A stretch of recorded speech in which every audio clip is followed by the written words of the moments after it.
अजय, अजय। ए काजल, का भइल? काहे रोवत तारू? तारा के लेवे खातिर कुछ जवान लोग आइल बड़े। वो काहे बदे? वो लोग कहत रे कि ऊपर से ऑर्डर बा, तारा के जाए के पड़ी। ए पगली, एहर देखा। अरे तय में इतना रोवे के कौन बात बा? ऑर्डरे नु आइल ह। हम फौजी हैं। जब जब ऑर्डर आई हमके देश के रक्षा खातिर जाए के पड़ी। आई तो हमार फर्ज है। तो हम का है? का हमरा खातिर तार कोनो फर्ज नहीं खे? देखा काजल, देश से अपन तुलना मत करा। एक जवान के लिए पहला फर्ज होकर यह रहेला कि वो पहले अपने देश की रक्षा करे। तू हमार प्राण हो। तुम्हार हर सांस हमरे सांस में बसेला। एहर देखा, हमार ताकत बना, कमजोरी मत बना। बनबू ना? हंसा, जाके हमार वर्दी ले आवा।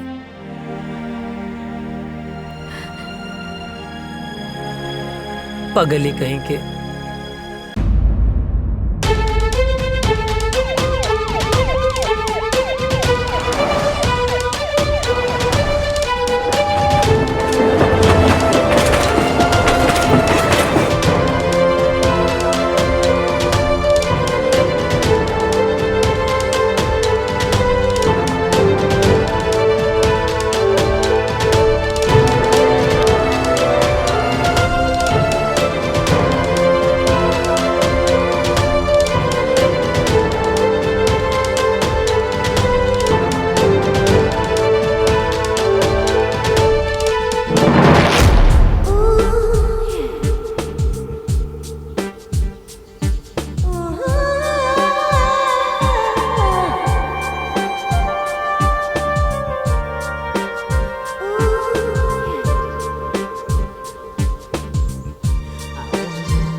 क्या कर रहा है? कुछ नहीं भाई। चल चल चल निकल।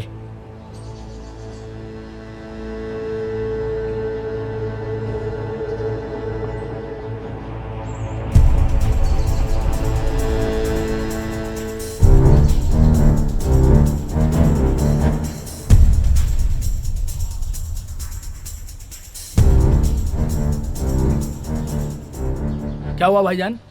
मुझे यहाँ पे क्यों बुलाए? तू वहाँ क्या कर रहा था? अरे भाईजान, मस्त छमिया थे, नज़ारे ले रहा था। तेरा दिमाग खराब हो गया क्या? गलती हो गई भाईजान, दोबारा ऐसा नहीं होगा। कौन थी वो लड़की? तू जानता है क्या उसे? तुझे पता है ना हम लोग यहाँ किस मकसद से आए हैं? अगर तूने कुछ गड़बड़ की ना तो हम लोग जिंदगी भर यहीं जेल में सड़ते रहेंगे।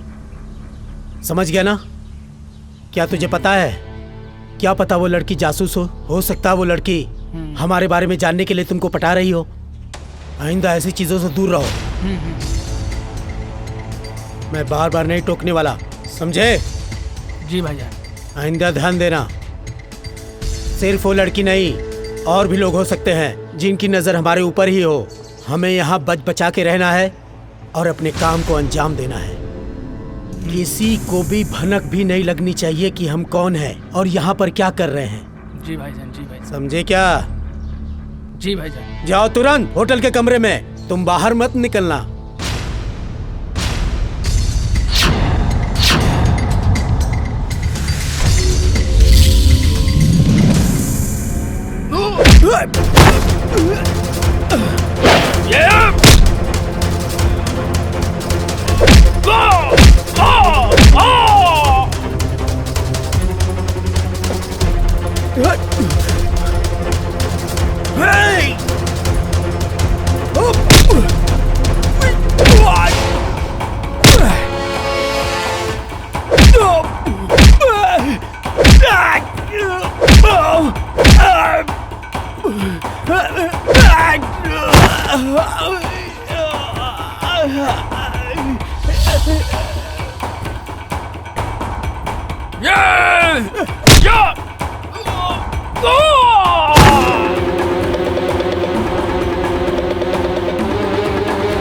अबे भाग ये मारने की जान से।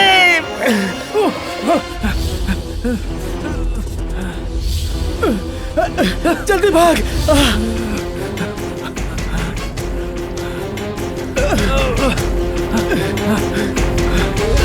जल्दी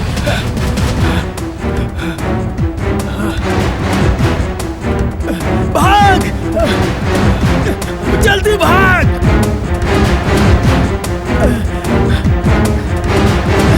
भाग जल्दी, अबे भाग।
तू एजा। अरे लेकिन ये तो वर्मा चाचा के घर है ना? हाँ उन्हीं के घर है, वो हमार बाबूजी हमें। अच्छा ठीक बा। हे पैर पिछले काहे? पहली दफे घरे आए लोग, दहिना पैर आगे बढ़ावा ना।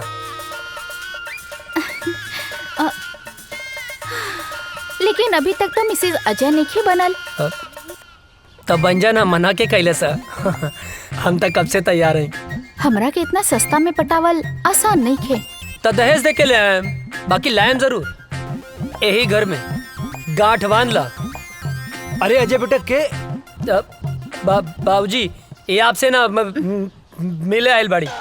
अरे तो तू एजा का खड़ा बाड़ा, अंदर आवा बेटा। अरे काजल बेटी प्रणाम चाचा जी। खुश रहा खुश रहा। अरे भीतर आवा। ना ना ना उ तो बाबूजी आपके घरे बोलौले रहले ना। अच्छा? तो बस टाइम पे आ जाई, उहे बतावे खातिर आयल रहनी। हाँ ठीक बा, आ जाए भाव। चल तनी प्रणाम। खुश रहा।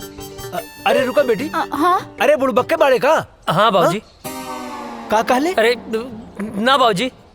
हाँ हाँ ठीक बा, जाओ काजल के घरे छोड़ के आवा जाओ। चला। डरते तो हम अपने बाप से हैं। बाप ने परमिशन दे दिया तो क्या कहना। बैठा। चला। ये बच्चा मतीन कहाँ बैठल बाड़ू? जवान हो गई लू, जवान मतीन बैठा ना। ठीक से तो बैठल बानी। जवान हो गई लू, फीलिंग नहीं किया आवत का। ए तार ढेर ना होता का? लेके चले के बात लेके चला, ना तो हम जाता नहीं। ए देवता रिसिया मत यार, बैठा। हमार मतलब है कि ऐसे बैठा कि हमरो मजा आवे और गियर भी बदल जाए। ठीक बा चला। Thank you.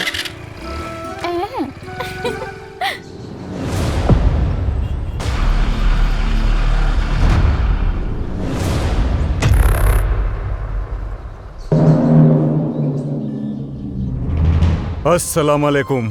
वालेकुम अस्सलाम। क्या खबर है?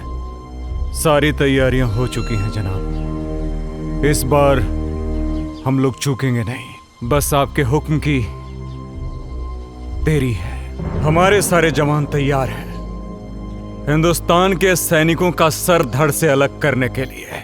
आमीन। जी जनाब।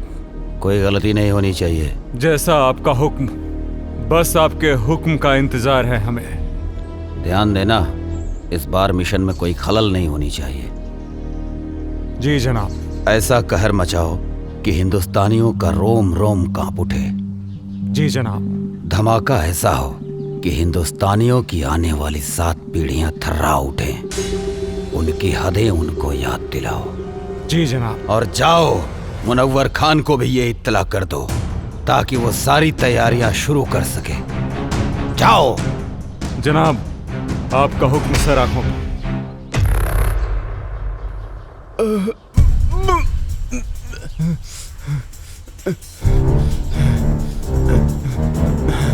सलाम जनाब। इसको हमने इतना मारा लेकिन इसने फिर भी अपनी जुबान नहीं खोली।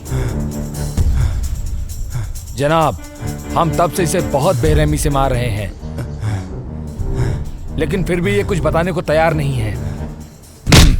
अबे सुन पाकिस्तानी पिल्ले, मेरी उम्र से क्या अंदाजा लगा रहा है बे?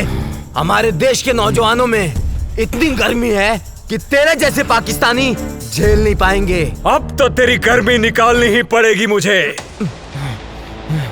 बहुत फड़फड़ा रहा है साले। ए, सुन, मैं इसकी गर्दन काट रहा हूं और तू इसका वीडियो बना और हिंदुस्तान में भेज ताकि हिंदुस्तान में कोई भी मर्द पैदा होने से सैकड़ों बार सोचे। इस वक्त की सबसे बड़ी खबर, आतंकवादियों ने हिंदुस्तानी सैनिकों और उनके ठिकानों पर हमला करना शुरू कर दिया है। उन्होंने भारतीय सैनिक का सर कलम कर जय हिंद सर। जय हिंद सर, एक बैड न्यूज है। क्या है बैड न्यूज? सर, अभी भी इंटेलिजेंस से खबर मिली है कि आतंकियों ने हमारे ठिकानों पर हमला करना शुरू कर दिया है। अच्छा, तुम लोग थोड़े होशियार रहो। वहाँ पे हम अपने और सैनिकों को लगा देते हैं। उन देशद्रोहियों को उनकी औकात दिखा देते हैं। It's order. ओके सर।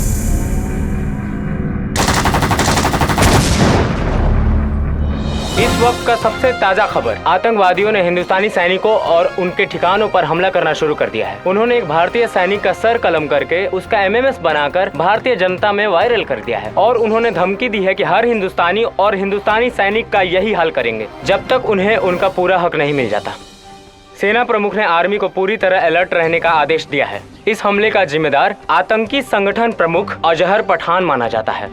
अजहर पठान आतंकियों का मुख्य कमांडर है। जी हाँ दोस्तों, ये वही अजहर पठान है जिसका आज तक किसी ने चेहरा नहीं देखा है। देश दुनिया की सारी ताकतों ने इसे पकड़ने का पूरा जोर लगा दिया है लेकिन आज तक वो किसी के हाथ नहीं आया है। हाथ आने की बात तो दूर, किसी ने आज तक उसका चेहरा तक नहीं देखा है। सिर्फ लोगों में उसके नाम का खौफ है। अजहर पठान, अजहर पठान। अब देखते हैं हिंदुस्तानी सैनिक उनकी बुरी नजरों पर कैसे पानी फेरते हैं। आप बने रहिए हमारे साथ देश दुनिया की सारी खबरों के साथ।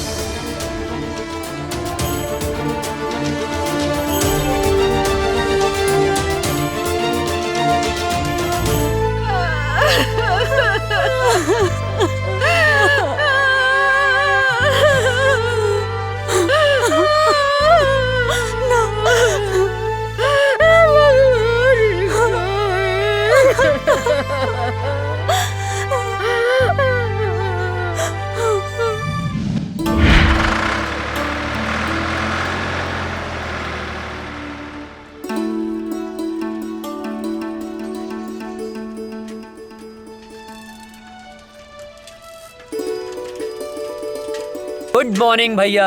Good morning. ये साइकिल किस लिए? आप आगे आगे दौड़ेंगे, हम पीछे पीछे फॉलो करेंगे। अच्छा, ये साइकिल दीजिए तो। पर साइकिल का है। अरे दीजिए। लीजिए।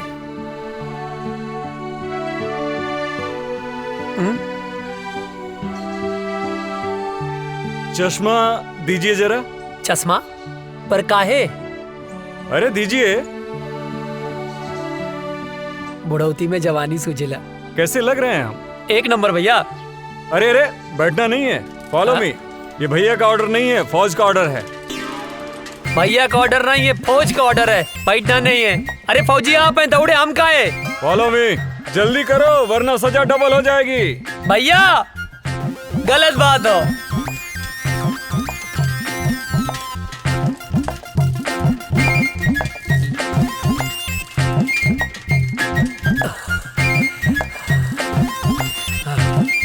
हम न दौड़ब ना जा, आगे हम थक गए नहीं। दौड़ो उठ के। तू ही जा, हम ना जा। अरे उठ जा, क्या पता कब देश को तेरे जैसे जवान की जरूरत पड़ जाए। हमके देश के काम ना आवे क्यों, तू ही काम आवा। अरे पगले, शरीर में फुर्ती रहेगी, ताकत रहेगी तो कभी भी किसी भी समय किसी को भी झाड़ सकता है। गांव में हमसे केहू ना भिड़ेला, जे भिड़ेला पटक के चाप देला। हाँ। अच्छा ठीक है, उठ जा भाई। आओ बैठो, बेवकूफ कहीं का। लो चश्मा अपना दी। चल बैठ। हमार भैया।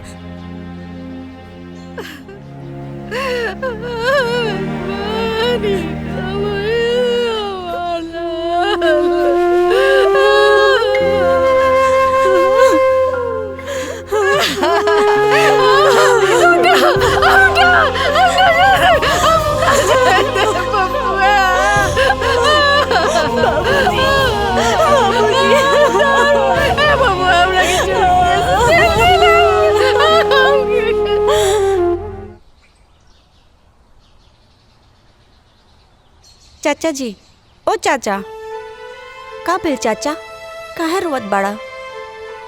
पापा की याद आवत बा का? हमहू रोवत रहनी, लेकिन दादाजी मना कैलन। कहले हाँ कि पापा देश के दुश्मन से लड़े गए बाड़े। लेकिन चाचा, गांव वाले कहले हाँ कि पापा लौट के कबो ना आई हैं। का ई बात सच है? ना मुन्ना, पापा जरूर रही है, जरूर रही है। चल बेटा। हे भगवान, हमरा पीछे काहे उठा लेला? हमरा पीछे का खेले रही?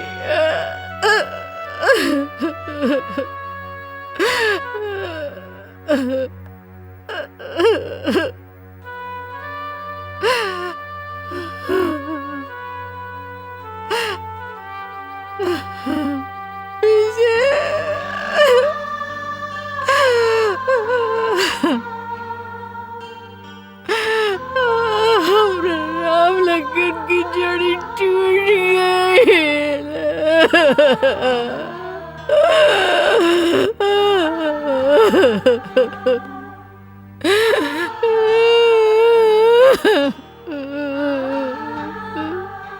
बेतरी नींद ना आवत रहे, तारा गोद में सो जाए। ये सब का हो गेल बबुआ, ये सब का हो गेल?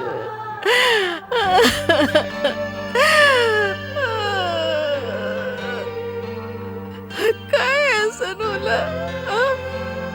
एक जमीन के टुकड़ा खातिर भैया हमनी के छोड़ के ना गईले माई।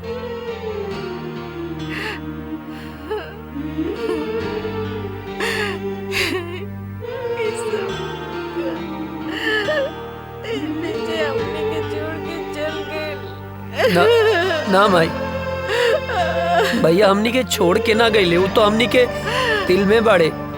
हमरे तोहरे ये पूरा देश के जनता के दिल में बाड़े माई। शहीद के शहादत पर ना आंसू ना बहावल जाला, तू आंसू मत बहावा।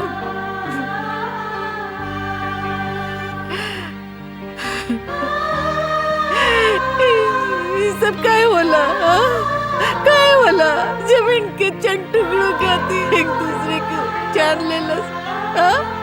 काहे? पता ना। एक माई के कोकू कर देलस, हमर राम लगन की जोड़ी तोड़ देलस। पता ना माई, पता ना पड़ोसी मुल्क के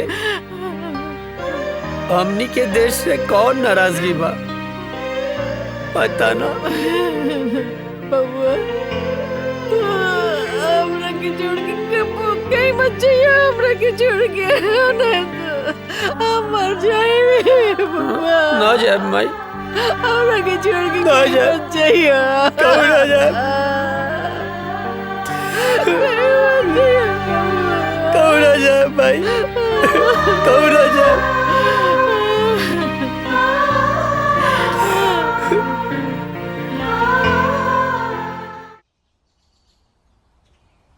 केहू बा चिट्ठी आयल हो, केहू बा चिट्ठी आयल हो, चिट्ठी आयल हो। हाँ आवतानी। हाय ली।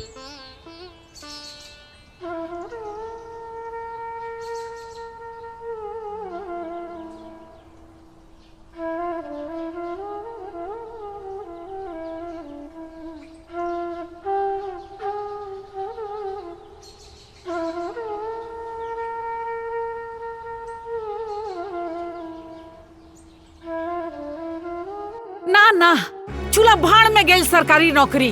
हाँ? एक बेटा तो शहीद हो गई, दूसरा बेटा के हम शहीद ना होके के देव। सरकार अपन नौकरी अपन पास रखी, कह देता नहीं। हाँ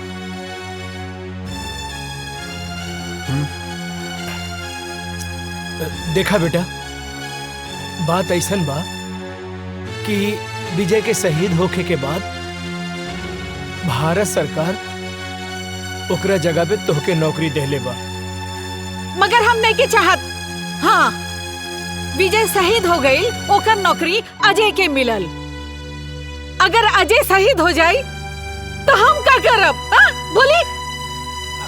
अजय के माई तोहरा दूगो बेटा बा, तब इतना सोच रहल बाड़ू। हाँ अजय करी पूरा दुनिया माई बा, वो का सोचत हुई है? बोला कहीं तहरा के भगवान 10 गो बेटा देले रहतन नु तो खुद हम भेज देती अपने भारत माता के रक्षा करे खातिर, बुझाइल? बात करा ताड़ू। माई बैठा, अरे बैठ। ए माई, बाबूजी ठीक कहा तारे। हमार मतलब है तू ठीक बोला तारो। तू केकर माई हवे बोल? बोले के पड़ी केकर माई है? तब बताओ ना केकर माई हवे। तोर माई है। आई धरती माई केकर माई हवे? हमरे नु ह। बाबूजी गलत कहाँ बोले? तोहरे रक्षा के जिम्मेदारी केकर है बाबूजी? तोहर। धरती माई के रक्षा की जिम्मेदारी केकर है? अरे तोहरे नु बा। माई मरब जी अब सब विधना के हाथ में है, और दुश्मन के लगे ऐसा कोनो गोली ना कि तेरा बेटा के सीना के पार कर जाओ। बिल्कुल। हाँ बिल्कुल ठीक। सोच मत, मार के आए मर के ना आए का बाबू? हाँ बिल्कुल ठीक। अब भूख लागल है, खाना देना। दे दा। देता नहीं। चलना।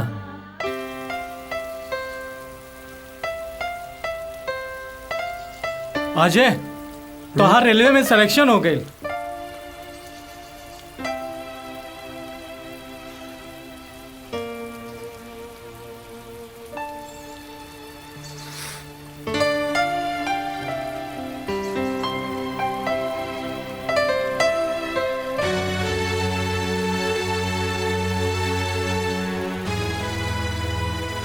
अब एकर कोनो मतलब ना, हम फौजी बनब। अरे ये तो बहुत अच्छा फैसला कैला। हाँ। लेकिन अजय तू इतना उदास काहे हुआ?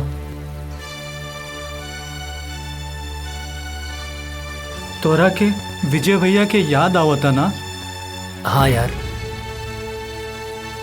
बहुत याद आवता। अब ई उदासी के बोझा तू कब तक ढोईबा? देखा, जौन होके रहल तौन तो हो गए। शायद भगवान के यह मंजूर रहल।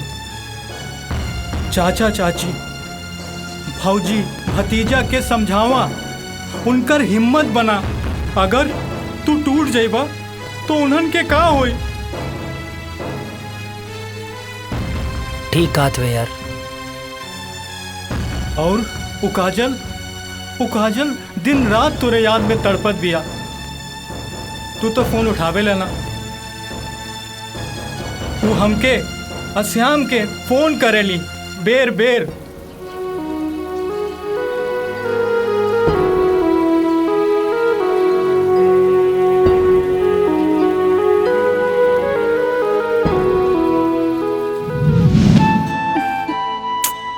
पता ना कहाँ रह गई ले। आवे तो बतावा तनी।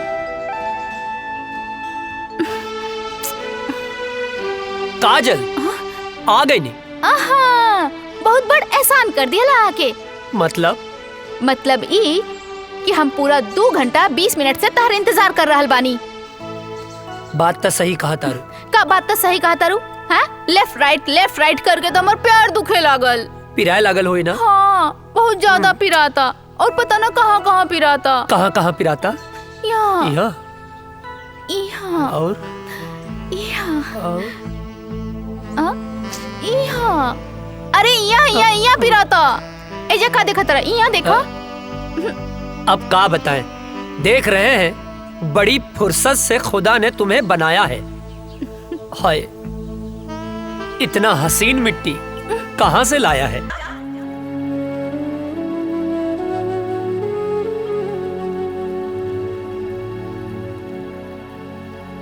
अजय, कहाँ खो गईला? कहीं ना। जाके एक बार काजल से भेंट कैला। ना करब। हम फौज में जाए खातिर माई बाबूजी के मना सकीले, पर काजल के ना मना पाई। कहीं काजल के प्यार हमार कमजोरी ना बन जाए।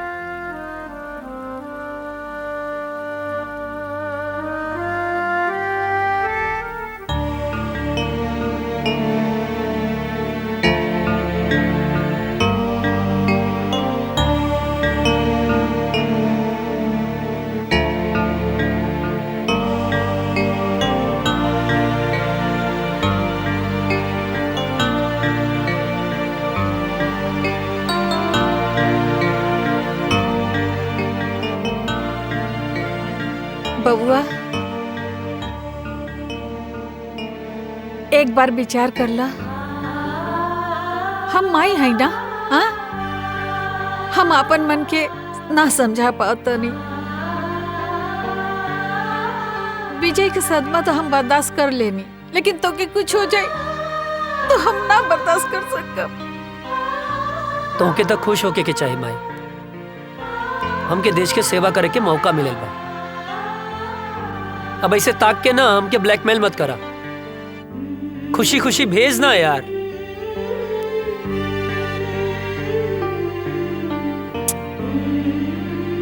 ठीक बा, तू जो भगवान तो रक्षा करी और हमारा आशीर्वाद हमेशा तोहर साथ रही। तोरा रक्षा करी, तोहर ढाल बन के खड़ा हो जाए। माई हमके कुछ ना हो। तो के कुछ हो जाए तो मर जाए। अरे हमके कुछ ना होई बाबा, यकीन करा। जैसे तू माई बाड़ू वैसे धरती माई भी तो माई बाड़ी ना। हाँ, अब एकदम कुछ ना होई माई, हमके कुछ ना होई। चला आवा हम बताई थे।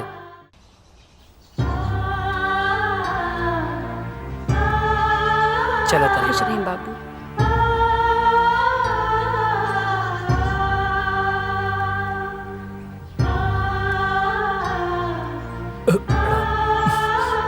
खुश रहा बेटवा और भारत माता के सेवा करा।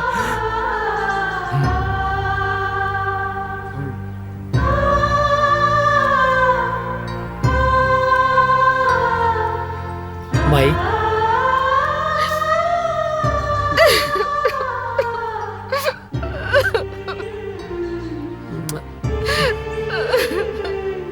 चला तन चला जल्दी लेट होता। चला जल्दी आ जाए।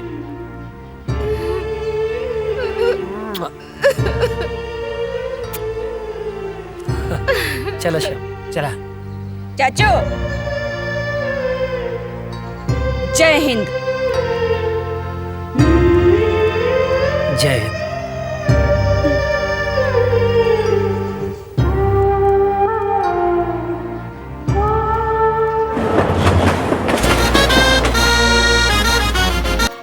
तुम्हारी ट्रेनिंग पूरी हो चुकी है। थैंक यू सर।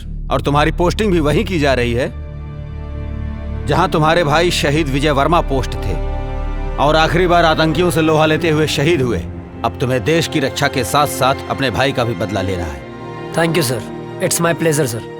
और मुझे पूरा यकीन है कि तुम भी पूरी जाबाजी और दिलेरी के साथ माँ भारती के दुश्मनों को उनकी औकात बताओगे सर। और हाँ, ड्यूटी ज्वाइन करने से पहले छुट्टी दी जाती है। जाओ अपनी फैमिली के साथ एंजॉय करो। Thank you sir, thank you so much सर। सर जय हिंद। प्रणाम बाबूजी। खुश रहा का हाल बा बेटा? बाबूजी ट्रेनिंग पूरा हो गई। तो बहुत बढ़िया बात। और खुशी के बात ही बा कि कुछ दिन खातिर हम घरे आवतानी। अरे ये तो बहुत खुशी के बात बा। माई कहाँ बाड़ी? कहीं गई बाड़ी। बाबूजी बोला ना। ना रह दा, आके बताएं। ठीक। जी बाबूजी प्रणाम। खुश रहा। अरे विजय के माई, विजय के माई। हाँ जी। अरे जल्दी एक लोटा पानी लेके आवा, बहुत बड़ खुशखबरी बा। रानी जी। जल्दी आवा, जल्दी आवा।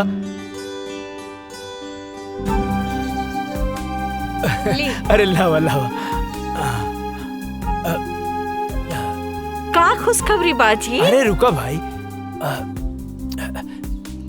तनी मीठ चाय पीले रहनी है। इला खुशखबरी ई बा, तू ना एहने देखा ना। बोली ना। हमारा अजय के ट्रेनिंग खत्म हो गई और काले वहाँ से आ रहल बा। भगवान, ये तो बहुत ही अच्छा खबर बाजी। बानू अब तू जा, अब बढ़िया बढ़िया हमरा बेटा खातिर आज से बनावे के तैयारी कर दा खाए खातिर। जा तनी हमऊ खाए। सुन लो, देखा कितना खुश हो गई।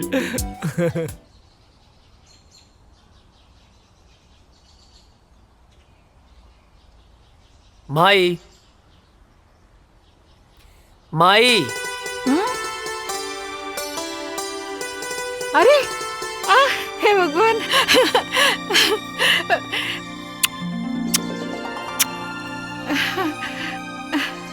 अरे अरे ये का एकदम एकदम सुखा कैसे गेल बड़ा? वहाँ कोनो प्रॉब्लम रहेगा? हाँ माई, बहुत बड़ प्रॉब्लम रहे। कहा?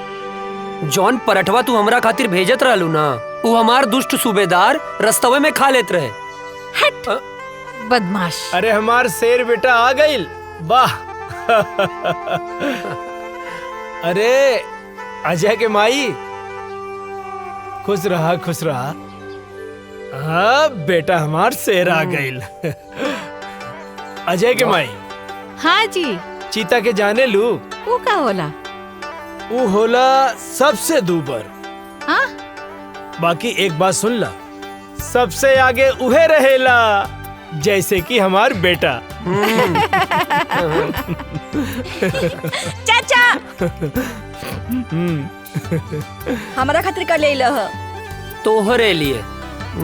श्याम। हाँ दे। इला। अरे भाई, हम पाकिस्तानी ना ही, सब पाकिस्तानी लोग का दाय करिए कर हा। पप्पी।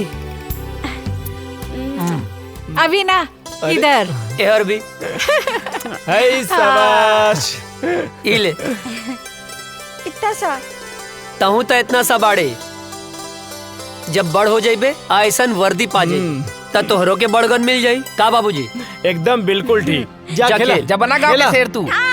और बाबूजी आप ठीक बानी ना? हाँ अरे यार, राजा दशरथ और कौशल्या माता और राम की मिलाप हो गई है तब तो चल के कुछ काम काज कर लिहल जाओ भाई साहब। ई का बगत रहे छोटन। हाँ चाचा कुछ काम है ना जो यार अजय का अरे काम? आँख काहे मारत अरे रहा? चाची कुछ जरूरी पर आज कौन काम है? हाँ मैं इधर आता नहीं, हमारा कैसा मालूम बा कि तू इधर आता तोरा कैसा मालूम बा? हाँ मत अच्छा। ढेर बोला मत। हाँ, हम कहते चलत चला है, चला चलत है। चला। रुक जा। अरे भाई चला ड्रेस तू, अरे चेंज- आवा, ड्रेस आवा। चेंज तक कर अरे लेने आवा दे। ना। अरे चाचा जी अरे रे रे जब बता ना कौन काम रहे रे? कौन काम?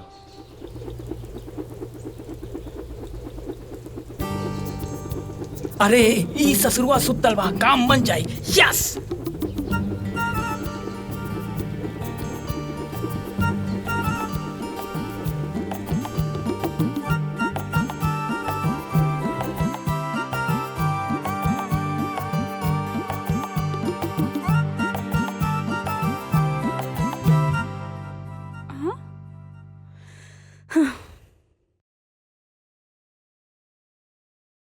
हे भगवान, कितना अच्छा सा झाड़ू लगावत हनी, फिर भी पता नहीं कहाँ से कागज आ जाता। हवा भी तो ना चलता।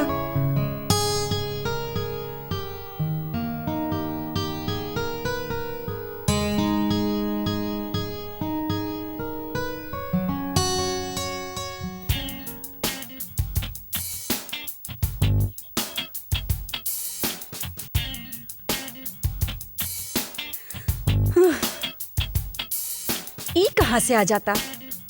ई कुल तो साफ कर दिले रहनी अच्छे से।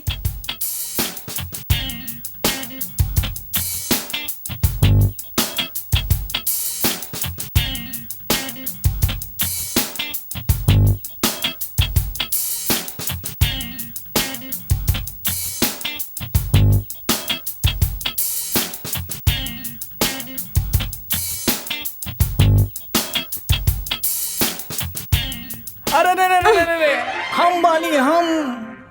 तू काहे हमारे घर में चोर खाने घुस गइल बाड़ा? चोरी से? अरे हम तो सीना जोरी से आयल बानी हो, तो हाल बाबूजी से हाथ मांगे आयल बानी। अच्छा, ते ई कूड़ा काहे फैलावत अड़ा? तू समझल करा। धत, तू बड़ा ऊ बड़ा। लागे तो हमार जादू तोरा पे चल गइल बा हो। जब ऐसे पीछे पड़बर राजा, तब जादू चलिए जाई। हमके यही दिन के बहुत दिन से इंतजार रहल। अरे कविता कहाँ मारू? अरे जल्दी से एक गिलास पानी तो लेके आवा बेटा। हाँ बोल ना। अरे अच्छा यार छूट जाते हैं कहाँ? हाँ ठीक बाटी हम गमला में छूट जाए। हाँ अरे कविता कहाँ बाड़ू? अरे हम काहे छुपे? अरे हम तो तोहर बाबूजी से तोहर हाथ ना मांगे आयल बानी। धीरे धीरे बाबूजी जाग गइल बड़े। अच्छा, एक तरह हाथ मंगवा ना, तब बाबूजी हम दोनों जाने के काटती हैं। अरे बिटिया का करे तारू, जल्दी ले आओ पानी। तू चिंता ना करा, हम तोहर बाबूजी के समझा ना ले। हाँ अच्छा, बाबूजी के समझा ले बा। अरे बात के समझो। एगो आदमी ना घर में घुस आइल रहे और बाबूजी ओकरा के ना मार मार के आज वो टूटल टांग लेके बाजारे में भीख मांगता। का बात करा तू? हाँ। टूटल टांग? अरे हम भीख ना मांगा। सुना, हमके कहीं छुपा देना। कहीं छुपा दे। हे भगवान बचा लिया हमको, कुछ नहीं करा हम। हे भगवान। अरे बेटा कविता कहाँ रह गयलू? इली बाबूजी आगे नहीं। का बिटिया काहे इतना देर लगा देलू पानी लावे में? अरे बाबूजी गिलास धोवत रहनी है। अरे बाप रे, इतना सुंदर लड़की के ऐसा राक्षस ऐसा बाप। हे भगवान बचा लिया। अरे हम 100 किलो के लड्डू चढ़ा दे, प्लीज हमके बचा लिया। हमारे हाथ पे टूटे वाला बा। हम भगवान हम कबो पीछा नहीं करब। भगवान बचा लाला। हम जिंदा हमके बचा लो भगवान बचा लो।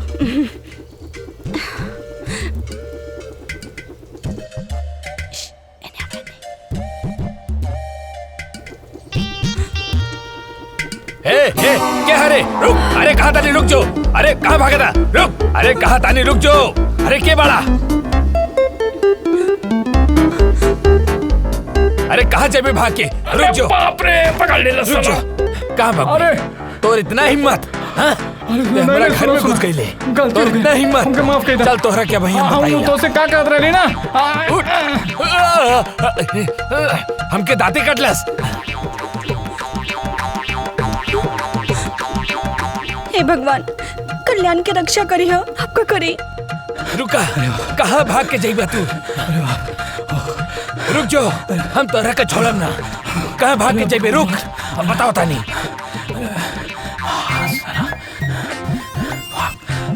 भाग भाग जल्दी भाग।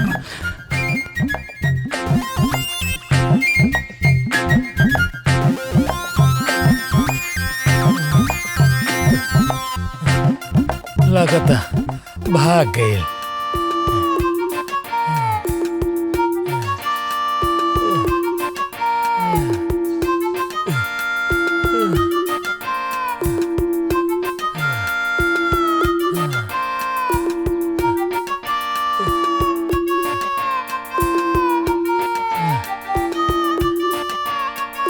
लगता भाग गए।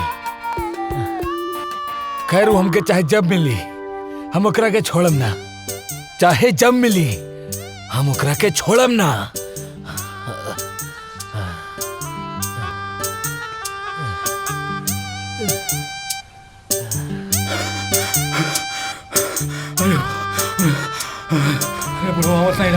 अरे अरे रुक बे। कहाँ थे बे तुम? तुम्हारे चक्कर में हम सारा गांव घूम लिए बे। अरे राम, कहानी बाद में बताए, पहले घर चलो। पहले बताओ कहाँ थे बे, नहीं तो चढ़ा देंगे। अरे यार चला ना यार। चवन्नी मुस्की। अरे यार चल ना यार। इन्हें से काहे निकले बे? अरे तो यार चल बे यार यहाँ से। चल। आया बताओ बाबा, बच गई ली। जय हो भगवान। आज छोड़ दिए बे, आगे नहीं छोड़ेंगे। पसीना छुड़ा। ओ गोरे गलिया वाली से, तिरछी अखियां वाली से, नैना चार हो गइल। का बताई तो से यरवा रे। मार खाने से बच गए बेटा आज तुम, वरना लात जूता मुंह का हाथ सब पड़ जाता। गोरे गलिया वाली से, तिरछी अखियां वाली से, नैना चार हो गइल। का बताई है का भाई? पर भइल का रह रे? का करत रहली हम? अरे वो सब हम बाद में बताई। सरऊ मुहूर्त देख के बताइबा। हाँ। अरे बट ये सब तो बतिया अच्छा नहीं लगेला। पलिया से बचाएंगे बस। का बताई तो से यरवारे, हमरा प्यार हो गए। तो बताओ ना, मारत काहे बाड़े? चुप कर, खाना खाइबे? हाँ। ए माई, दू जगह खाना लेके आओ, हमरे साथे बुक्कड़ भी आइल बा। के कल्याण? हाँ। फेमस हो गई ले बे। अच्छा। हाँ, हाथ धो ले।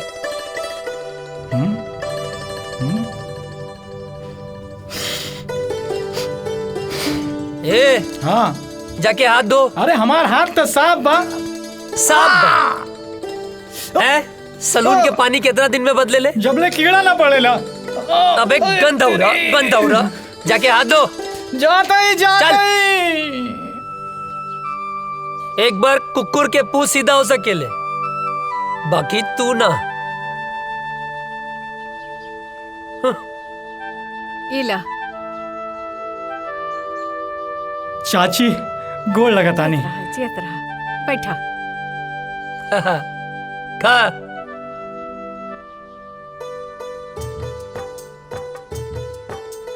ए चाची, हम तो ठीक बानी, बाकी हमार बड़की भौजी कहाँ बानी?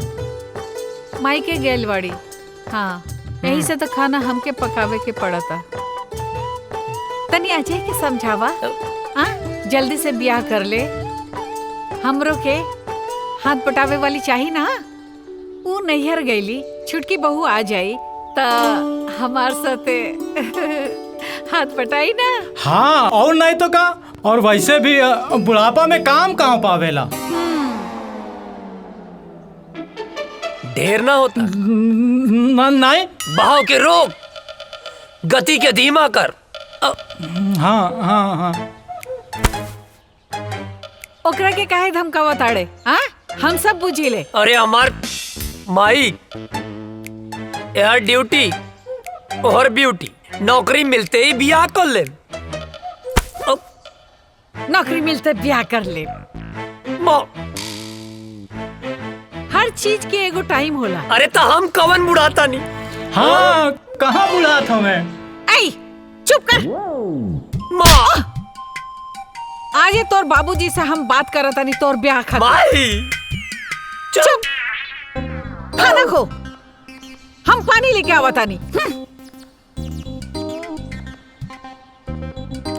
सब तोरे वजह से भइल बा। अरे बढ़िया तो बा। अरे फौजी बनने से पहले फौजी मिल जाए। अरे सराउ जिंदगी गर्द मत करा। अरे तब प्यार से बोलना। बहाव के रोक, गति के धीमा कर।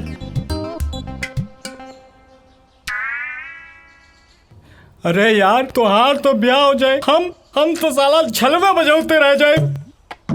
सुन, तू चिंता मत कर। तू जिंदगी भर अस्तूरा न चले बे। ये कुकुर मुत्ता नियन शकल मत बनाओ। तोरा जान के का नाम है? सामान। अरे तोर प्राण रे। कविता। अगर हमार कविता के और पढ़ ले लस ना तो हम जान दे दे। तोर जान इतना सस्ता हो? कविता के अब तो से बियाह हम कराई। हमू देखा तानी के बीच में आवता नफरत और जंग में सब जायज होला। नहीं नहीं नहीं, जायज होला, जायज होला। खाना खा, खाना खा।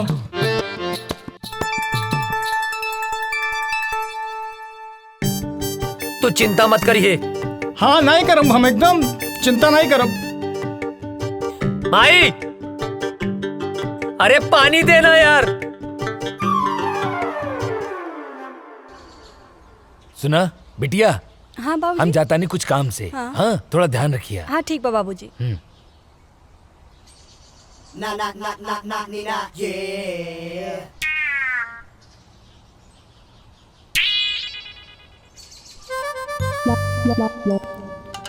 हमके कविता से मिलले बहुत दिन हो गए बा। आज जाके कविता से मिलब। हाँ बढ़िया मौका बा, जाता नहीं।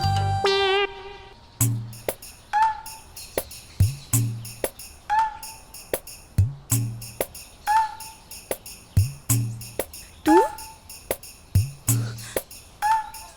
इतना दिन बाद? कविता, ये बात सही बा। हम तोहार बाबूजी से डराइला, लेकिन यहो बात सच बा कि हम तोहरे बिना जी ना सकेंगे। आज हम एगो फैसला कर ले बानी कि हम जियब चाहे मरब, लेकिन ब्याह तोहरे संगे करब। कल्याण, तू हमरा से इतना प्यार करेला? हाँ, अपने जान से भी ज्यादा।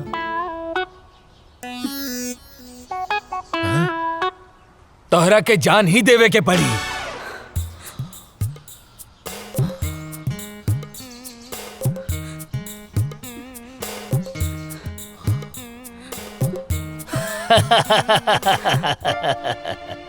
प्यार भी करेला और डर भी लगेला। हाँ? हम दरअसल देखे के चाहत रानी कि तू हमरा बिटिया के सच्चा प्यार करेला कि नहीं। काहे से कि जे सच्चा प्यार करेला ना, ओकरा में हिम्मत अपने आप आ जाला। और आज हम बहुत खुश बानी कि तू सच्चा प्यार करेला और हिम्मत दिखौला। अब हम निश्चित हो गए बानी कि तू हमार बिटिया के ध्यान रखबा, ओकरा प्यार करबा। अरे अरे जुग जुग जिया बाबूजी।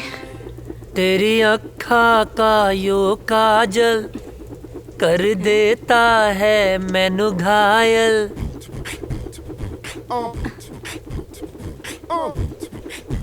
कहा रे, हेने आओ। छोटा पटाखा बड़ा धमाका। हाँ? भाग यहाँ से, भाग। अरे बबुआ, जेकरा खातिर इतना फीट फाट होत बड़ा ना, तारा बाबूजी ओकरा बाबूजी से मिलके बात पक्का करे खातिर गइल बाड़े। हाँ? सच्ची माई? हम जाना तानी तोहार जान कहाँ अटकल बा। अरे अजय के माई, अजय के रिश्ता पक्का हो गई। हाँ अब सुना तू एक बात कान खोल के सुन ला। दिग्विजय सिंह फौजी के बेटा के बियाह हट तनी घर के बढ़िया से एकदम जगमगा दिया। हाँ ताकि लोग आए देखें देखते रह जाएं। ठीक ना? हाँ ना बेटा? हाँ बाबूजी। हाँ ठीक बा। Thank you Mai. Thank you बाबूजी। तेरी आँखा का यो काजल कर देता है मैनू पागल नर नर नर नर नर।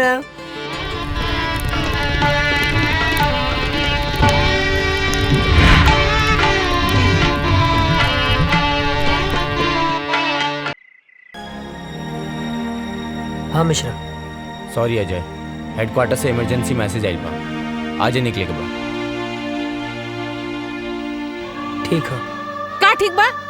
हाँ का ठीक बा?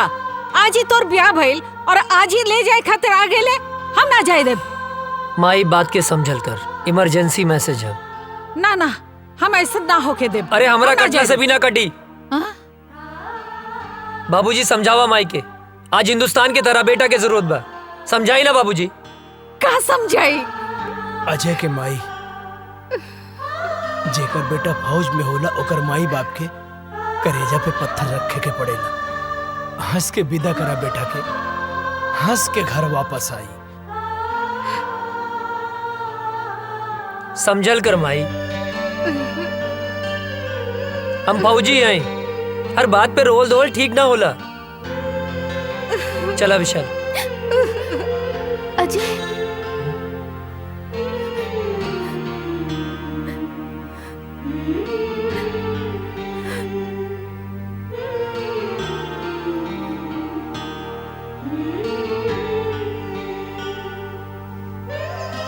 जल्दी आए। अपन ख्याल रखिए। तू माई रोवा मत, माई बाबूजी के ख्याल रखिए।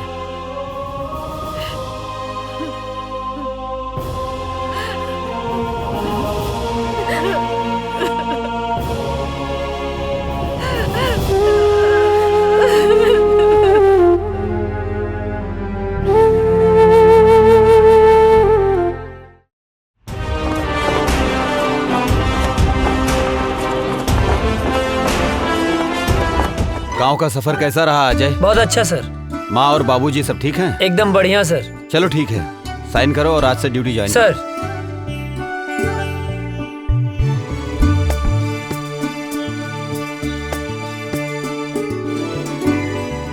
जय हिंद।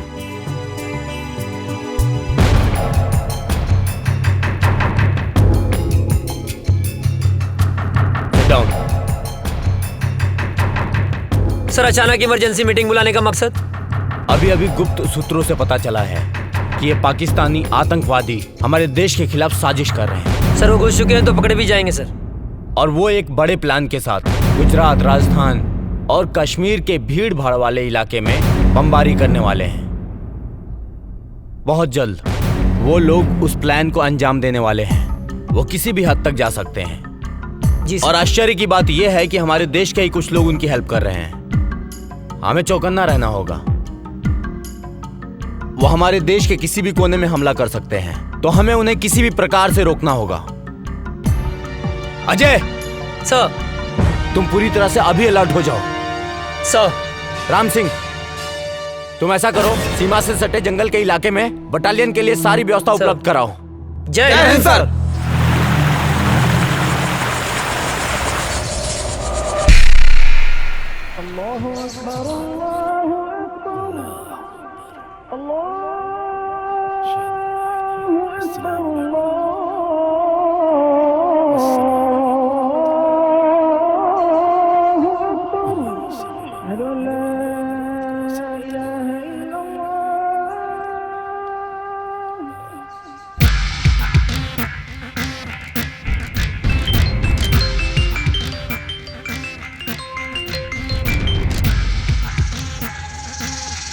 जी बॉस, हुक्म कीजिए। धारा 370 खत्म होने करने से हमारे सिपाहियों के इरादे कमजोर तो नहीं हो रहे हैं? नहीं बॉस, हमारे इरादे तो और भी पुख्ता हो गए हैं। वाह। कश्मीर हमारा था, हमारा है, हमारा ही रहेगा। इंशाअल्लाह। इंशाअल्लाह। आगाज तो उन्होंने किया था, खत्म हम करेंगे। बहुत खूब, आमीन।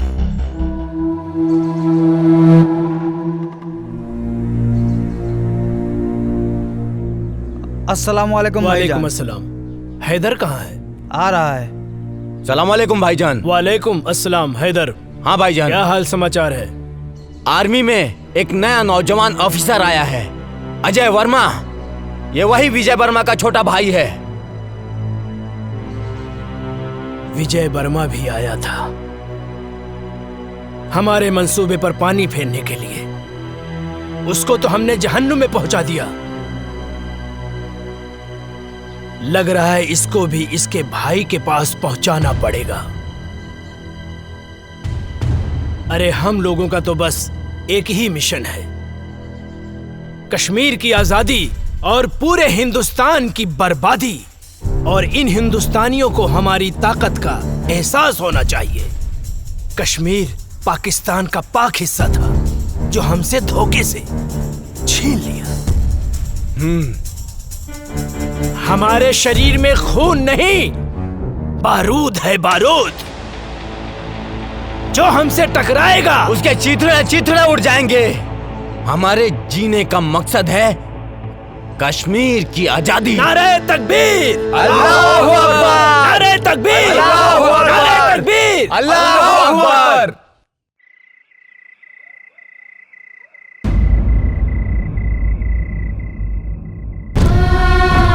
हे भगवान, हमारा सुहाग जहाँ भी होगे सही सलामत होगे।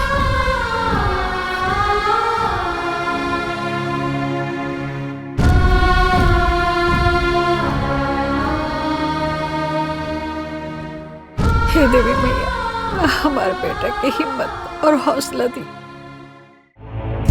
दुश्मनों के इरादे और मजबूत होते जा रहे हैं और अभी पता चला है पाकिस्तान के कुछ आतंकवादी हमारे देश में घुसने की कोशिश कर रहे हैं। हमारी सुरक्षा एजेंसियों द्वारा पता चला है कि कल परसों तक वो हमारी सीमा के अंदर होंगे। उनकी प्लानिंग हमारे यहां बम ब्लास्ट करने की है। 5 जन, जो लोग हमारी सीमा में जंगल के रास्ते घुसने वाले हैं, वो हमारे देश के किसी भी कोने में बम ब्लास्ट कर सकते हैं। उनके इरादे और उनकी हिम्मत तो देखो।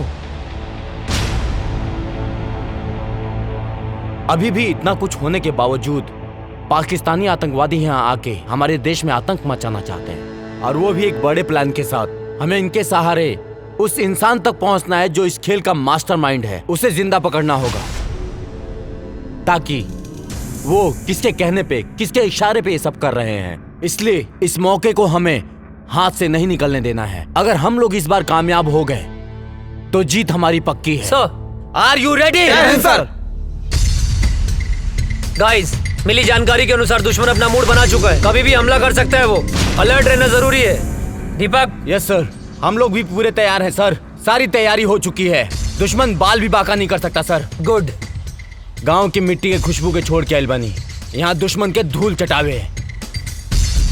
रिलैक्स, आओ बैठ। तेरे गांव के बाद से गांव की याद आ गई।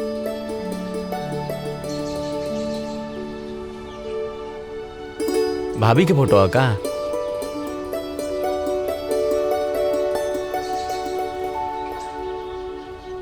हमरे सुकून के फोटो। सर सर सर, कहाँ खो गई? नहीं, अपना सुकून के लगे, अपना गांव में। रिक्वेस्ट बा सर एगो। का बोला? हमके गाँव में जाए के बा सर। अच्छा ना? लइका भइल बा सर। ओह, बधाई हो। थैंक यू सर। सर, बड़े साहब से कह के थोड़ा छुट्टी दिलवा दी ना। छुट्टी मिल जाए तो की छुट्टी। खुश? मुनव्वर, अब बॉर्डर क्रॉस करने का वक्त आ गया है। हिंदुस्तान की सीमा में घुसने के बाद के सारे इंतजाम हो चुके हैं। बस तुम्हें बॉर्डर क्रॉस करते वक्त सावधानी बरतनी होगी। चारों तरफ हिंदुस्तानी सैनिक गश्त करते रहेंगे, बहुत संभल कर चलना होगा। हिंदुस्तान में हमारे लोग तुम्हारा इंतजार कर रहे हैं, बस तुम्हारे वहां पहुंचने की देरी है। मुझे तुम पर पूरा भरोसा है, तुम वहां पहुंचने के बाद अपने काम को अंजाम जरूर दोगे। इस बार हम काफिरों को सबक सिखा कर रहेंगे। खुदा हाफिज।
चलो आओ, आ जाओ। यहाँ से 5 किलोमीटर दूर हमारे लिए गाड़ी खड़ी है। यहाँ से वहां तक जाना है और कुछ दिन हिंदुस्तान में रुकना है। हम अपने मिशन को कामयाब बनाएंगे, समझे? आओ जी।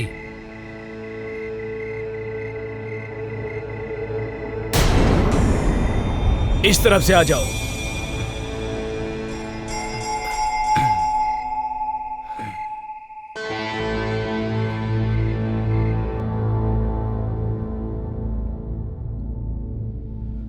रुक जाओ। अब यहाँ से ना 500 मीटर दूर हिंदुस्तान की सीमा शुरू हो रही है। हमारी सीमा यहीं खत्म होती है और वहां पे हमारे लोग हैं। वहां जाने के बाद हम अपने लोगों के साथ मिल जाएंगे। आप लोगों को संभल कर चलना है, धीरे से, ठीक है? चलो, एकदम सबको चौकन्ना रहना है क्योंकि यहाँ पर सैनिक गश्त हमेशा करते हैं। जी जनाब। सबकी नजरों से बचते बचते हमें आराम से धीरे धीरे चलना है, ठीक है? अब चलो।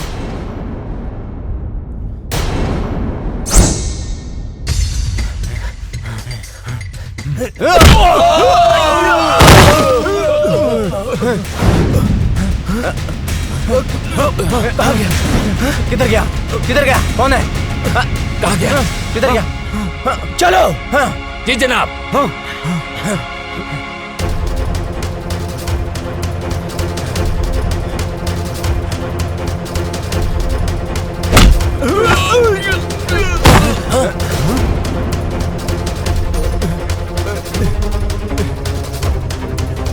चलो चलो चलो चलो, हम अपनी सीमा में चलते हैं। आओ आओ जल्दी। भूत भूत भूत, छोड़ो हमें, छोड़ो हमें। ये मेरा तौबा, मेरा अल्लाह का तौबा, मेरे बाबा का तौबा। तू छोड़ दे मुझे, मैं कभी हिंदुस्तान में नहीं आऊंगा।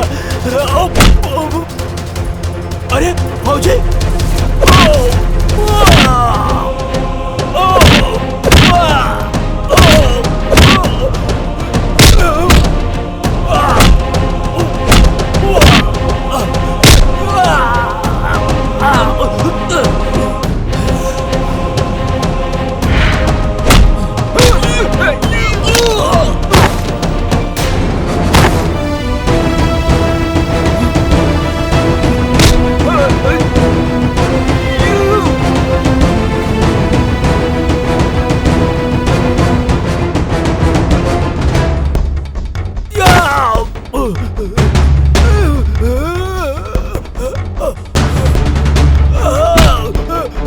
छोड़ दो।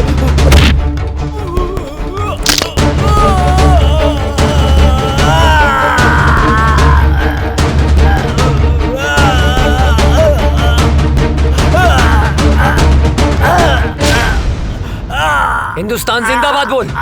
जिंदाबाद।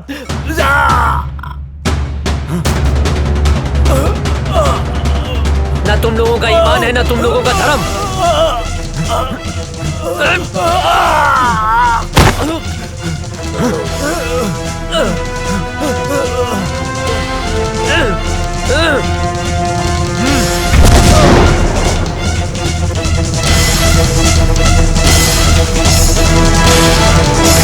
अभी अभी खबर सामने आई है कि आतंकवादियों और हिंदुस्तानी सैनिकों का आमना सामना हुआ है, जिसकी वजह से कुख्यात आतंकवादी मुनव्वर खान हिंदुस्तान की गिरफ्त में आ चुका है। जी दोस्तों, हिंदुस्तानी सैनिक पहले से अलर्ट थी और जैसे ही कुख्यात आतंकवादी मुनव्वर खान हिंदुस्तान के सीमा में प्रवेश किया, वैसे ही बहादुर सैनिक अजय वर्मा ने अपनी जान की बाजी लगाकर उनका मुकाबला किया, जिस वजह से खूंखार आतंकवादी मुनव्वर खान पकड़ा गया। दुख की बात यह है कि उस मुठभेड़ के बाद से ही अजय वर्मा का पता नहीं चल पा रहा है।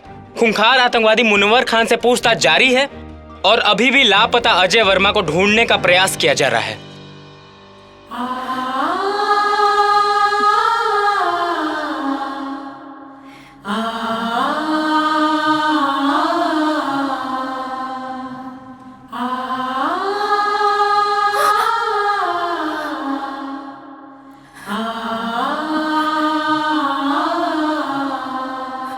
हे भगवान, हम सुहाग की रक्षा करिए।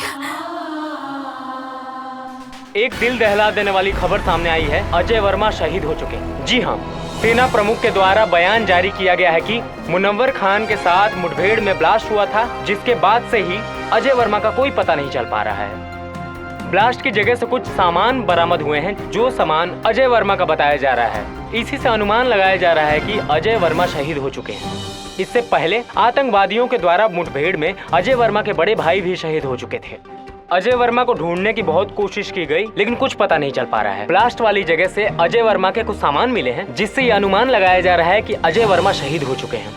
आप लोगों को एक जानकारी और दे दूं, कुछ ही दिन पहले आतंकवादियों के द्वारा हुए हमले में अजय वर्मा के बड़े भाई शहीद हो चुके थे। अब अजय वर्मा की इस खबर से पूरा देश शोक में डूबा हुआ है।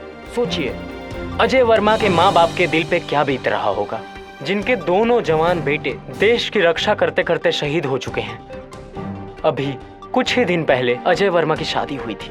उनकी नई नवेली दुल्हन, जिसके हाथ से मेहंदी के रंग भी नहीं छूटे थे, बेचारी विधवा हो गई। जरा सोचिए, उस शहीद के विधवा के दिल पर क्या बीत रहा होगा। शोक प्रकट करते हुए सेना प्रमुख ने वीर शहीद अजय वर्मा को श्रद्धांजलि दी और उन्होंने बताया कि अजय वर्मा के इस शहादत को पूरा देश नमन करता है। और सेना प्रमुख ने यह भी बताया है कि मुनव्वर खान के पकड़े जाने पर आतंकवादियों के सारे मंसूबों पर पानी फिर गया है। अभी मुनव्वर खान से पूछताछ जारी है। पूछताछ में बहुत ही अहम सुराग मिलने की आशंका है। आप लोग बने रहिए हमारे साथ देश दुनिया की नई खबरों के लिए। तब तक के लिए जय हिंद।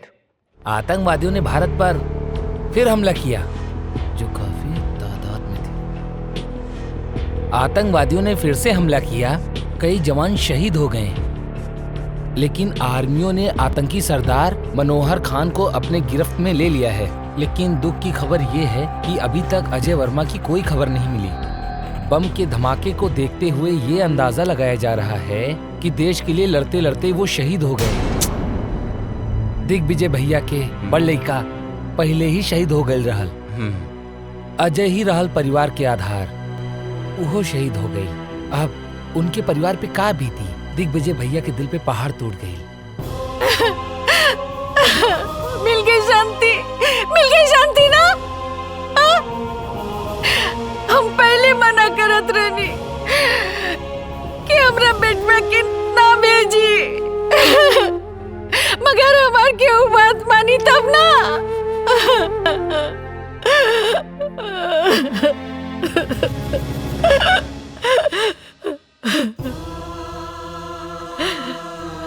भाई, हमारे बेटा के लाश खेता दिखा दो। बाबूजी, विस्फोट इतना जोर से फैल रहा है ना, अजय के कुछ भी पता ना चलल।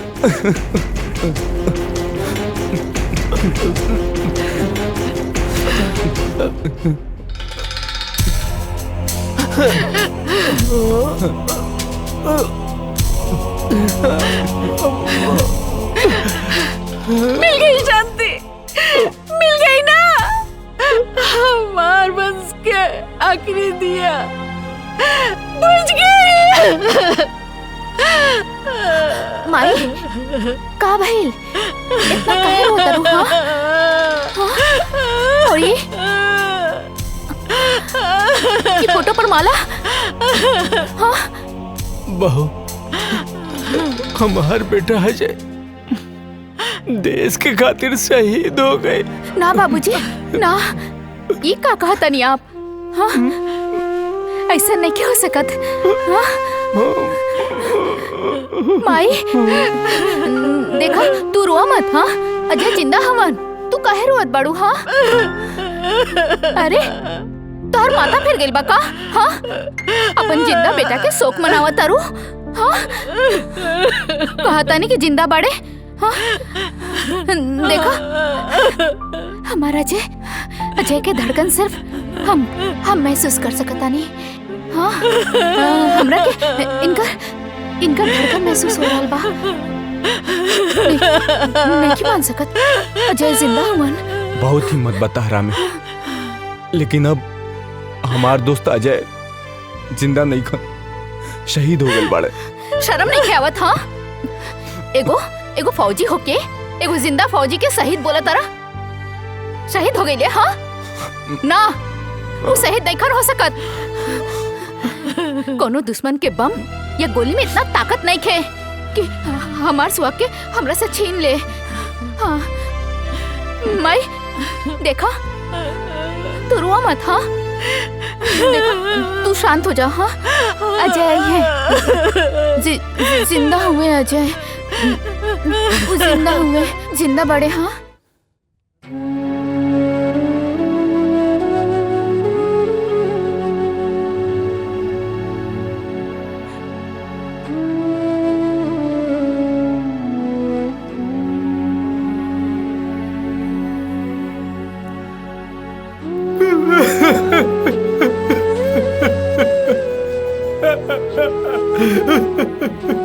अजय भैया आतंकवादी हमला में शहीद हो गए।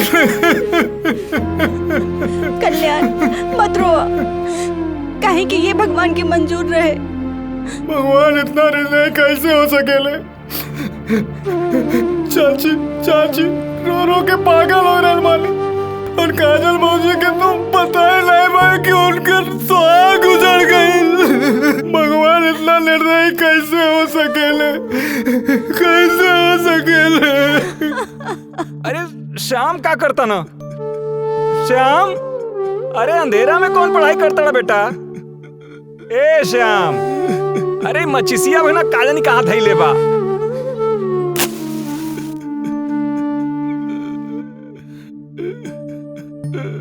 अरे इधर रोता श्याम, का भइल बेटा? काहे रोता बेटा? का भइल? का भइल का?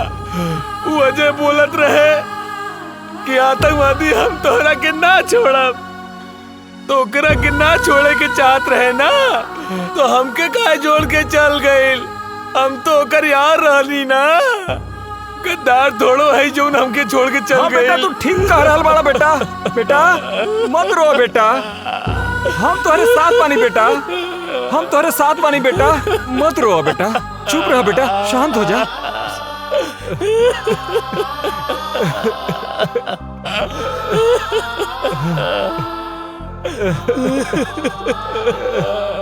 चुप हो जा बेटा, चुप हो जा बेटा, बेटा चुप हो जा बेटा, चुप रहा बेटा, चुप हो जा बेटा।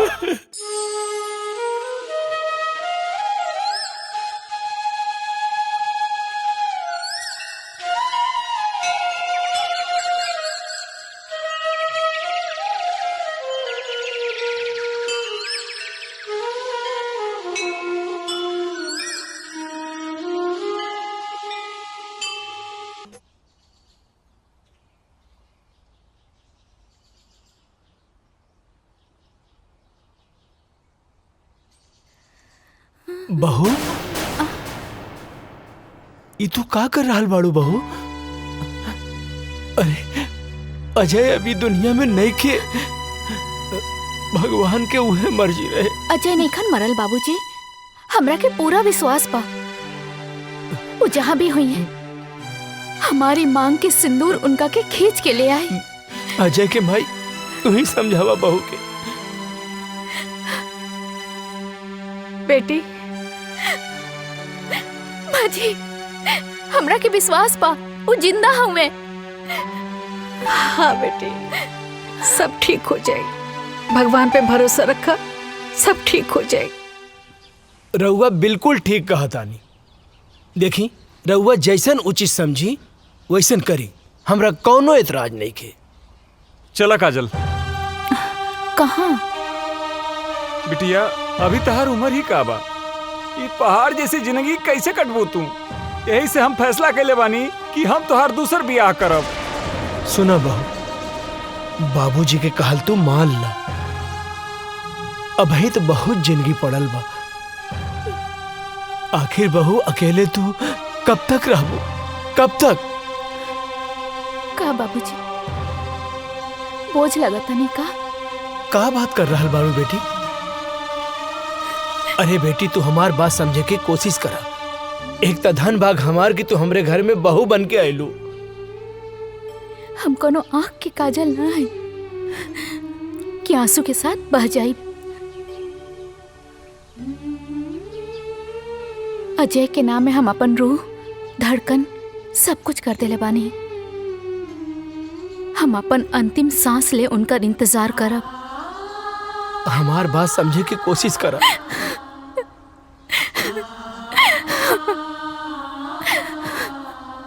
मुनव्वर खान, सच सच बता, बता कौन है तेरा बॉस और कहां कहां तुम लोग की प्लानिंग है ब्लास्ट करने की? तू ऐसे नहीं बताएगा। लगता है तुम्हें हिंदुस्तानी आर्मी का पावर दिखाना पड़ेगा। मुनव्वर खान, तू हिंदुस्तानी फौज के कब्जे में है। आज हिंदुस्तानी फौज तेरे साथ क्या सलूक करेगी तू सोच भी नहीं सकता है। बता सच सच, बोल तेरा बॉस कौन है? बोल बोल बोल।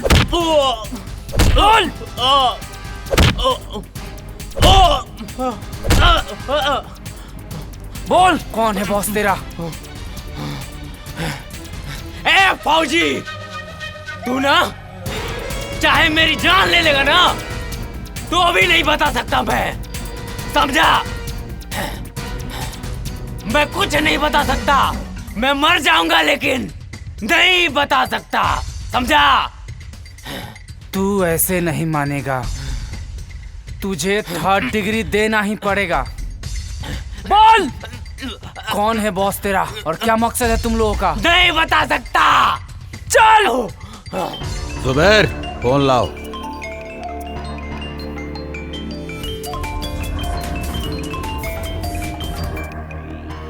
अजहर। जी जनाब। उन्होंने मुनव्वर खान को गिरफ्तार करके हमारे लोगों में और उबाल भर दिया है। जी जनाब। अब हम उन्हें उनकी औकात दिखा कर रहेंगे, उन्हें एक पल भी नहीं बख्श सकते हम। अब हमें खौलते हुए खून से नहीं, ठंडे दिमाग से काम लेना होगा। अजय वर्मा और उसका भाई हमारे ही किए हुए हमले में शहीद हुए थे। जी जनाब। दोनों भाई हिंदुस्तान और हिंदुस्तानी मीडिया के लिए हीरो हैं। अब हमें लोगों के इस इमोशन को अपना हथियार बनाकर मुनव्वर खान को छुड़ाना पड़ेगा। जी जनाब। हम उसकी माँ को किडनैप करके पाकिस्तान लाएंगे और फिर हिंदुस्तान की फौज और सरकार को जी जनाब अपनी इज्जत बचाने के लिए मुनव्वर खान को छोड़ना ही पड़ेगा, नहीं तो लोग सड़कों पर आ जाएंगे। सलाम अलैकुम।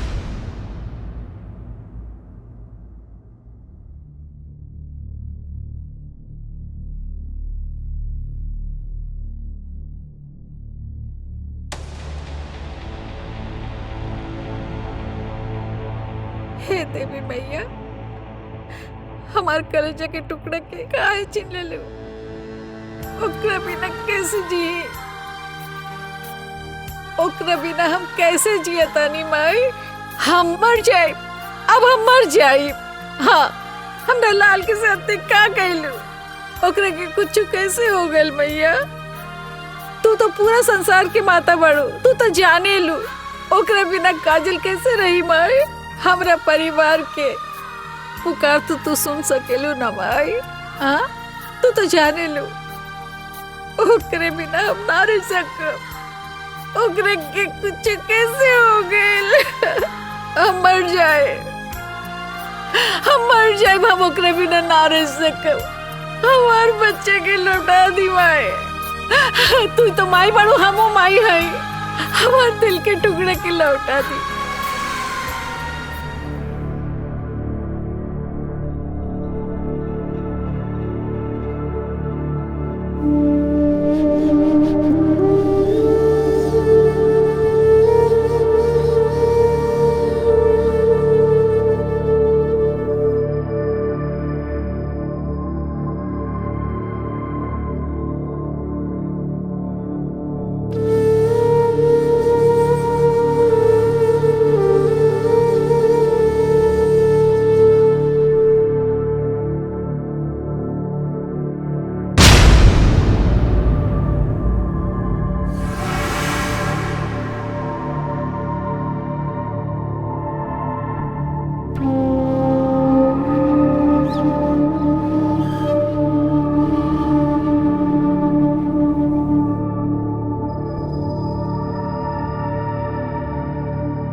ये कौन जगह?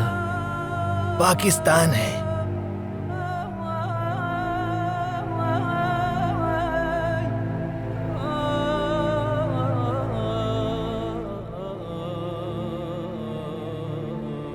हम यहाँ कैसे हैं? कल मैं जंगल गया हुआ था तो वहां पर मैंने देखा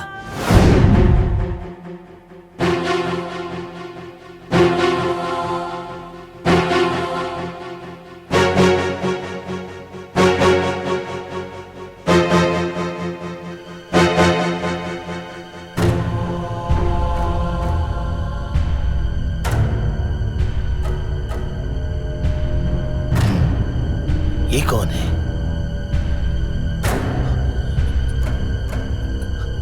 ये तो ऐसा लगता है जैसे हिंदुस्तानी है। ये फौजी लगता है।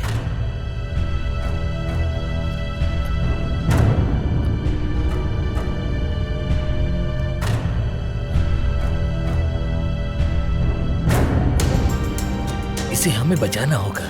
अगर किसी ने देख लिया तो प्रॉब्लम हो जाएगी। वैसे भी हिंदुस्तान पाकिस्तान एक ही तो था। कुछ लोगों ने इसको बांट दिया। या अल्लाह। 6 महीना बाद भी हमके होश आ गए। अबले हम जिंदा हैं। जरूर कोनो खास मकसद। हमरे वतन के साथ साथ हमार माई काजल भी हमारे इंतजार करत हुई हैं। हमके जल्द से जल्द अपने वतन लौटे के पड़ी।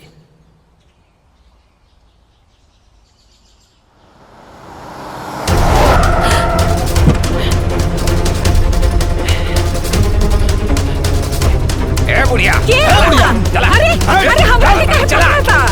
अरे छोड़ा। हम का कहीं नहीं। हमरा ले जाता रहा। अरे चल गाड़ी में चल। अरे छोड़ा, हम बोला था छोड़ा। ठीक ना क्या होई? छोड़ दे हमरा के। अरे हम बोला था हमरा के छोड़। चुपचाप बैठ। गाड़ी के ऊपर नहीं करा। अरे छोड़ा हमरा के। हमरा क्या के हो? अरे क्या है? बता रहे बुढ़िया। छोड़ा रे। चुप कर। बेहोश करेगा। अरे क्या करेगा? चुप कर।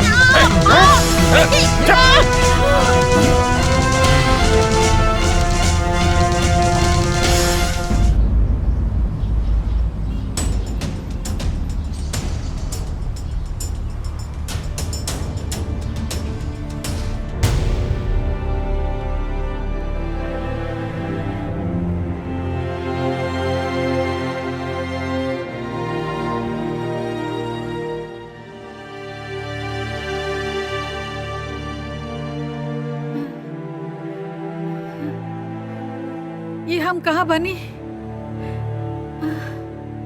हम जब बानल काहे बनी? अरे क्यों बा? अरे हमरा के बचावा, हमरा के यहाँ से छुड़ा के ले जावा हो। हे भगवान, हमरा के छुड़ावा। अरे हमरा के बचावा इन लोगन से।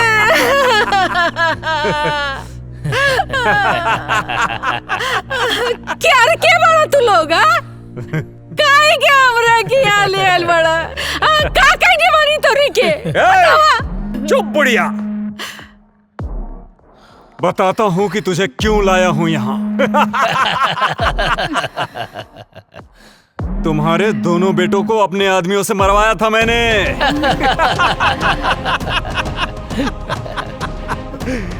सुन, तुझे मैं किस लिए लाया हूँ वो मैं तुझे बताता हूँ।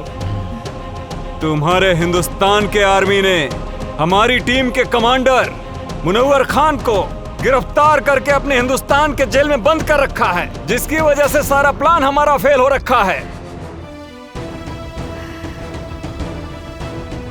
और उसे ही छुड़ाने के लिए हमने तुझे किडनैप करवाया है आज, क्योंकि तेरे परिवार से पूरे देश की भावना जुड़ी हुई है। ये बुढ़िया सुन, अगर 24 घंटे के अंदर अंदर मुनव्वर खान को हिंदुस्तान सरकार ने नहीं छोड़ा तो हम तुम्हारे साथ जो करेंगे ना, उसे देखकर सारे हिंदुस्तानियों की रूह कांप जाएगी। और अभी 24 घंटे होने में कुछ ही समय बाकी है।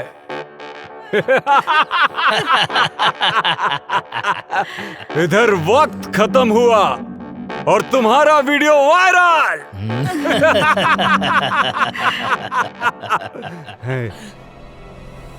और उधर सरकार के खिलाफ जनता का विरोध। और विरोध इतना भयानक होगा कि मुनव्वर खान को हिंदुस्तान सरकार को छोड़ना ही होगा। वक्त तो अब खत्म होने वाला है।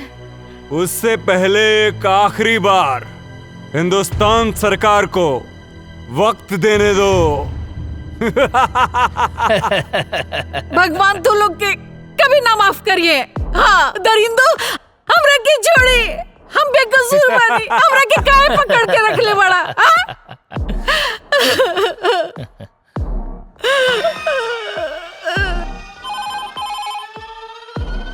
हेलो कौन? कैप्टन क्या हुआ? कब छोड़ रहे हो मुनव्वर खान को? वक्त का ख्याल करो। तुम्हारे पास अब सिर्फ 30 मिनट बचे हुए हैं। और सुन, अगर इन 30 मिनट में तूने हमें कोई सूचना नहीं दी तो तू सोच भी नहीं सकता है कि अजय वर्मा की मां के साथ क्या क्या हो सकता है। बकवास बंद करो। क्या सबूत है कि शहीद अजय वर्मा की मां तुम्हारे कब्जे में है? ले सुन, हमरी खातिर कोनो समझौता मत करिए। और हाँ, मैं आखिरी बार बता रहा हूँ, वो वीडियो तेरे हिंदुस्तान की पूरी मीडिया में वायरल कर दूंगा मैं। ठीक है, हमें गृह मंत्री जी से बात करनी होगी।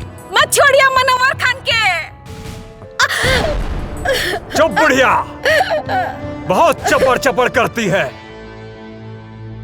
जय हिंद सर। सर, आतंकियों ने मुनव्वर खान को छुड़ाने के लिए शहीद अजय वर्मा की मां को किडनैप कर लिया है। जल्दी एक्शन लेना पड़ेगा सर। जब तक मैं न कहूं कोई कदम मत उठाना। ओके सर। इस मसले का हल सोच समझ के करना पड़ेगा। और हाँ, इसकी जानकारी लीक नहीं होनी चाहिए। मेरे अगले कॉल आने तक का इंतजार करो। ओके सर। जय हिंद सर। हेलो अजहर, क्या खबर है? जी हुजूर। हिंदुस्तानी फौज कब रिहा कर रही है मुनव्वर को? जनाब, अभी कोई खबर नहीं आई है मुनव्वर खान को छूटने की। फिक्र मत करो, खबर जरूर आएगी, क्योंकि वो बुढ़िया हमारे कब्जे में है। इस बुढ़िया को हम लोगों ने बांध के रखा है। अगर मुनव्वर खान को नहीं छोड़ा तो हम लोग आगे की कार्रवाई शुरू करेंगे। बहुत खूब, सारे सिपाहियों को चौकन्ना रखो, बस हम भी वहाँ पहुँच ही रहे। हमें आपका इंतजार है।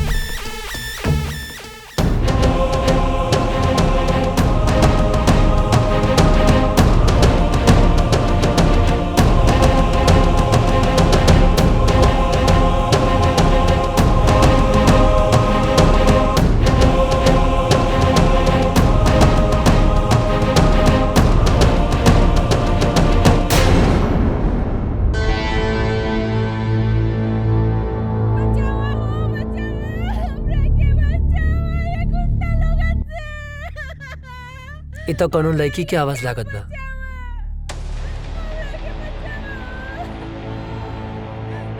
ना, हमें चक्कर में ना पड़ सकीला, न तो ये लोग के पता चल जाए कि हम इंडियन हैं। लागत है ज्यादा मुसीबत में बाड़ी। का करी भगवान?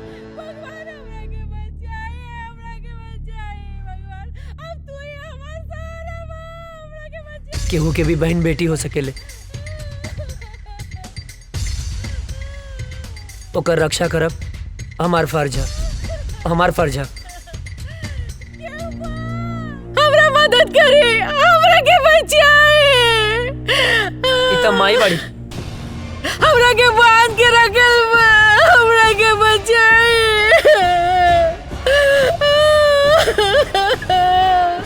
हम का करी माई है, रुक जा।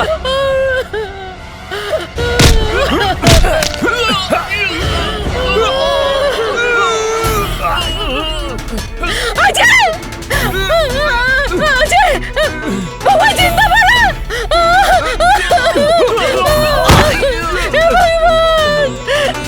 लाख लाख शुक्र है, हमारे बचवा के हमरा के वापस कर देले बानी।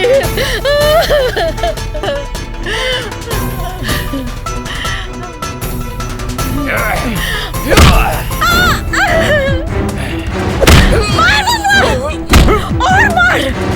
मत छोड़िए! मार!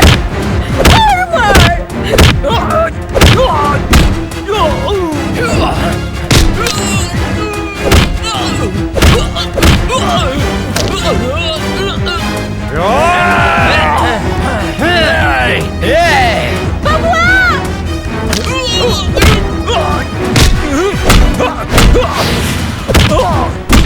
विजय के ये लोग मर ले रहे बबुआ।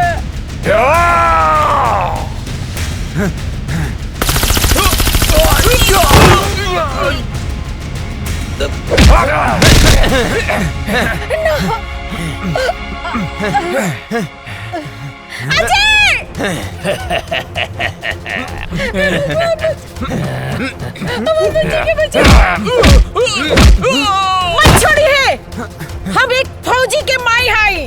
मार बेटा, ऐनी के छोड़िए मत।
बिना वजह छेड़ते नहीं, और कोई हमें छेड़े तो उसे छोड़ते नहीं। फाड़ दे कलेजा दुश्मन के घर में, हिंदुस्तानी उसे कहते हैं।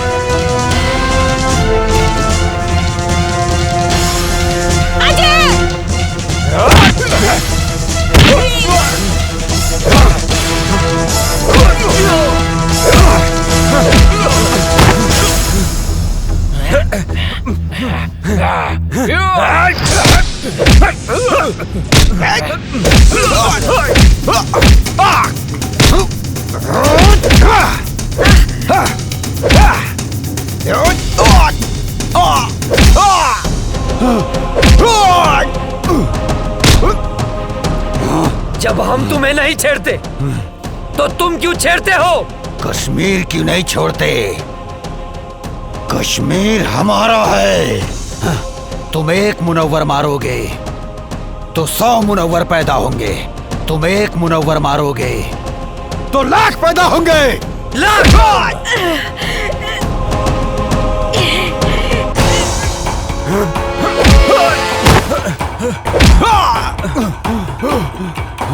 भेजे में शांति से बात घुसती नहीं है क्या? ए काफिर, तेरा भाई भी आया था यहाँ। मैंने मारा उसे, वो भी बम से उड़ा के, समझा?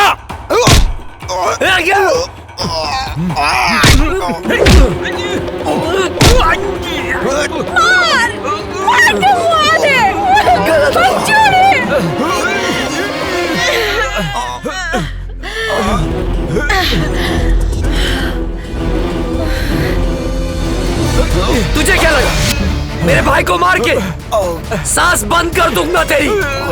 जान ले लूंगा तेरी, तेरे इसी पाकिस्तान में मार डालूंगा तुझे। हिंदुस्तानी हूँ मैं, अजय! हिंदुस्तानी हूँ मैं, हिंदुस्तानी। अजय!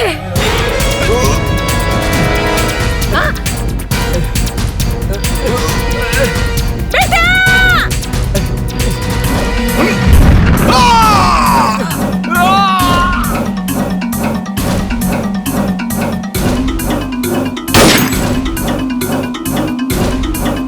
माई, ए माई, माई, ए माई,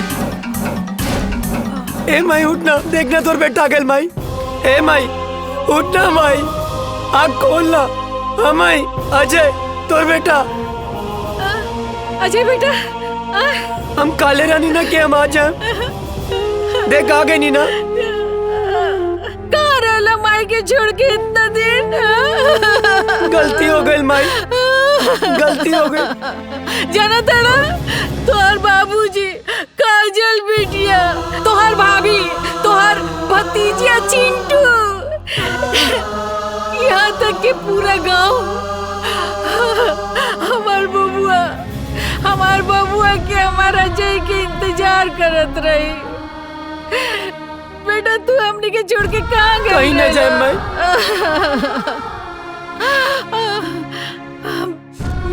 चला चला घर चला। हाँ माई। काजल बिटिया तो हर इंतजार चला करत उठा। रही। जाना तड़ा।